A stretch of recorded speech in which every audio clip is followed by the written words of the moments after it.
موٹاپے کا واحد علاج SPA slimming and beauty clinic, جہاں پر بغیر دوائی بغیر ایکسرسائز کے صرف 1 گھنٹے میں 500 گرام سے 1 kg تک لیٹسٹ ٹیکنالوجی سے اپنا وزن کم کر سکتے ہیں۔ یہاں پر اسکن اور پمپلز کے بھی کئی طرح کے ٹریٹمنٹس موجود ہیں، تو بالکل بھی دیر نہ کریں، SPA slimming and beauty clinic سے ابھی رابطہ کریں۔ ہمارا پتہ ہے بیسائڈ اگروال سویٹ ہاؤس لین، JN روڈ، ایبٹس، حیدرآباد۔ مزید تفصیلات کے لیے فون نمبر 8686820303 پر رابطہ کریں۔ Chairman A18 Telangana news Muhammad Azam علی۔ تلنگانہ میں 2024 میں جرائم میں 22.5% اضافہ دیکھا گیا۔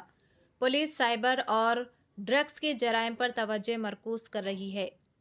تلنگانہ میں نومبر 2024 تک مجموعی طور پر جرائم میں 22.5% اضافہ ہوا، جس میں کل 1,69,477 مقدمات درج ہوئے ہیں۔ تلنگانہ پولیس کی سالانہ رپورٹ کے مطابق، جو اتوار کو DGP ڈاکٹر جتیندر نے پیش کی تھی، ریاست میں سال کے دوران سائبر کرائم کے معاملات میں بھی 43.33% نمایاں اضافہ دیکھنے کو ملا ہے۔ DGP جتیندر نے جرائم کی تعداد میں اضافے کی وجہ ڈرگس سے متعلق جرائم اور سائبر کرائم سے نپٹنے پر توجہ مرکوز کرنے کو قرار دیا، جس کی وجہ سے زیادہ مقدمات درج ہوئے ہیں۔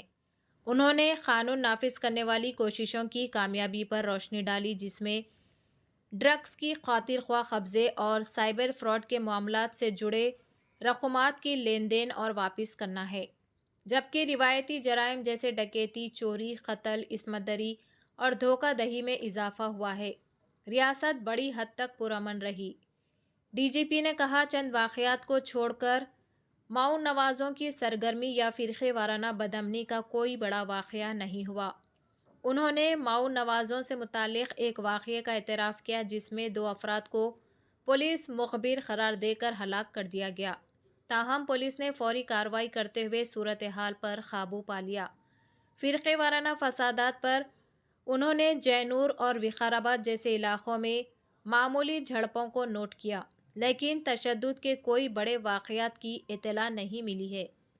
Suicide issues concerned, it is not very simple. It is not new also. That also you all must know. It is not new that such cases are reported.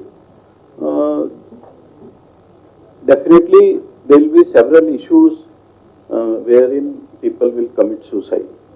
There may be some financial issues, there may be some family issues, there may be some emotional issues, there may be some pressure also. So there are several issues.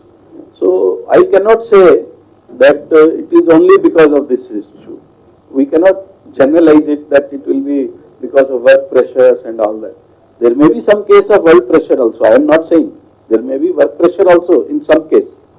But where we know that these are due to some personal issues, family issues or emotional issues, then we should not generalize. This is my suggestion. As far as our response to this kind of issues are there, we have our internal mechanism where officers keep track of such kind of, if somebody is having some issues of emotional issues, family issues, some financial issues, we try to do some counseling and all that. Where we are not able to handle at our level, at the department